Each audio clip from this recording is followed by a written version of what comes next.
नमस्कार। Between the lines with Niranjan में आपका स्वागत है।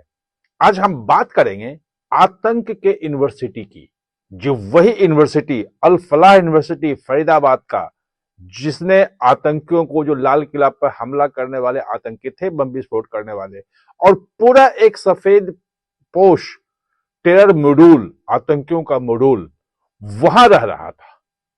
वो उस पूरी यूनिवर्सिटी को जब्त कर लिया है ईडी ने। ईडी की बहुत बड़ी कार्रवाई है ये।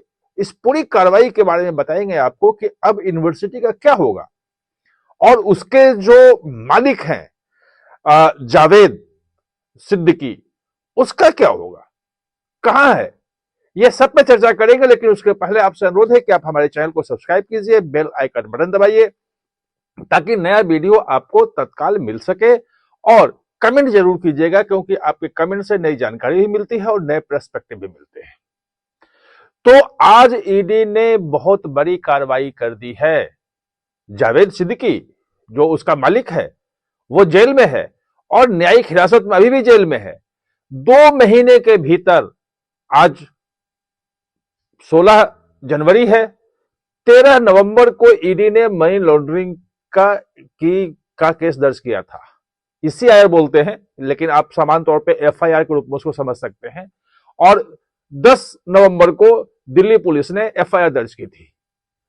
अब ईडी ने जो जावेद सिद्दीकी है उसके खिलाफ जो है वो चार्जशीट भी दाखिल कर दिया है और पूरा गिनाया है कि कैसे पूरी अल फलाह यूनिवर्सिटी जो है वो आपराधिक तरीके से बनाई गई थी। पूरी संपत्तियां उसकी आपराधिक तरीके से बनाई गई थी।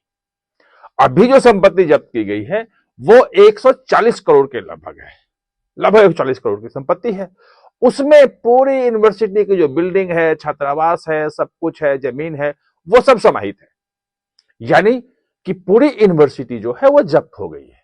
इसमें एक थोड़ा सा पेच है जिसको आपको समझना पड़ेगा कि वो टेक्निकल मामला है। मनी लॉन्ड्रिंग जो है, PMLA, prevention of money laundering act जो है, बहुत टेक्निकल चीज है और इसके लिए इसको बारीकी से समझना जरूरी है।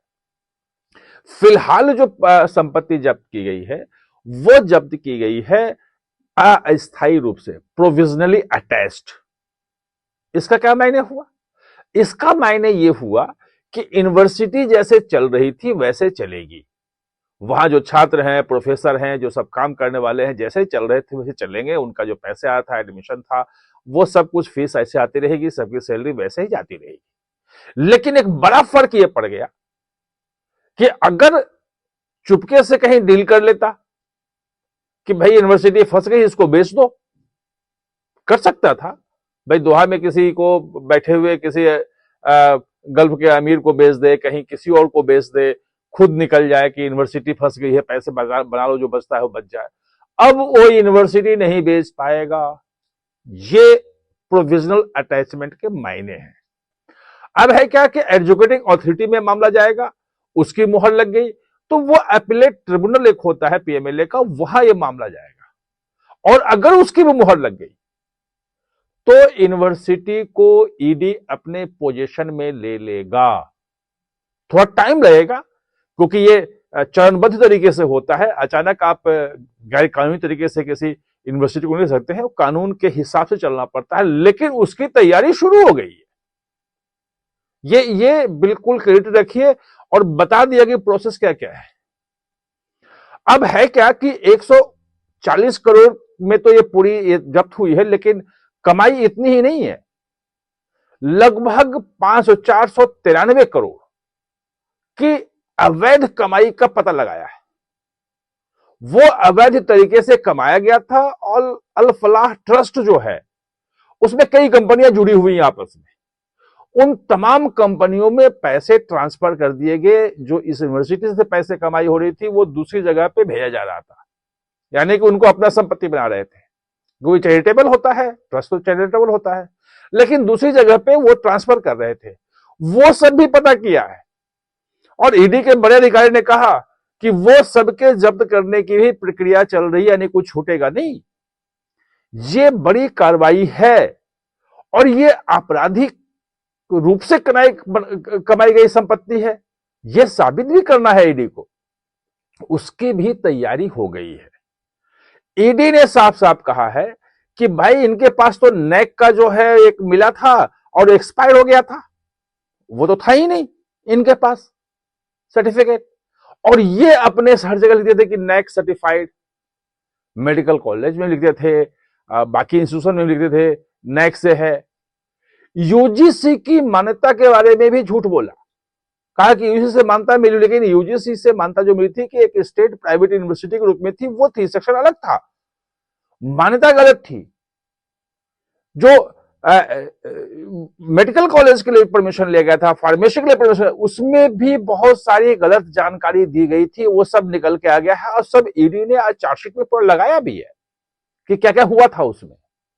ये ईडी का कहना है, जो चार्जशीट है उसमें जो कहना है कि ये जो पूरा प्रोसीड है, ये जो पूरी संपत्ति, जो फीस ली जा रही थी, अभिभावक जो जा रहे थे वो समझ रहे थे कि भाई ये तो यूजीसी से मान्यता प्राप्त है, नैक एक्रेडिटेड यूनिवर्सिटी है, और उसके हिसाब से वो फीस दे रहे थे।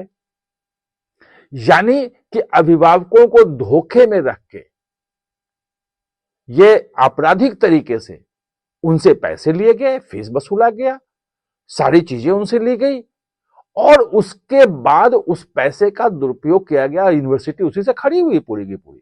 यानी कि ये पूरी यूनिवर्सिटी जो है, जो आतंकियों को पनाह दे रही थी जम्मू कश्मीर से, जिस आतंकी को जम्मू कश्मीर सरकार ने आतंकी कनेक्शन के कारण डॉक्टर को निकाल दिया नौकरी से, उसको यहां रख लिया और पूरा जैशे मोहम्मद का मॉड्यूल खड़ा था। आपको पता है कितना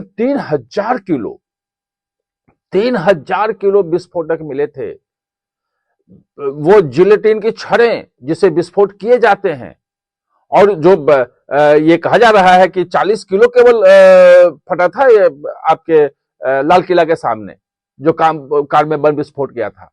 सोचिए कि 3,000 करोड़ से कितनी जगहों पे क्या क्या करने की तैयारी थी। वो सब चीजें आई है पहले, वो दोबारा बताने की जरूरत नहीं है।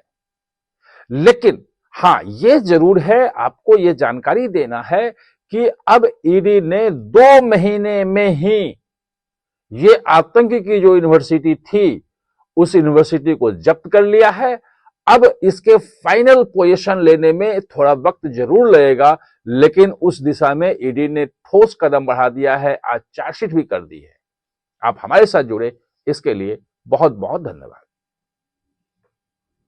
और हां, चैनल को सब्सक्राइब करना ना भूलें, इसका बेल आइकन दबाएं ताकि नया वीडियो कोई भी आए तो उसका नोटिफिकेशन समय पे आपको मिल जाए।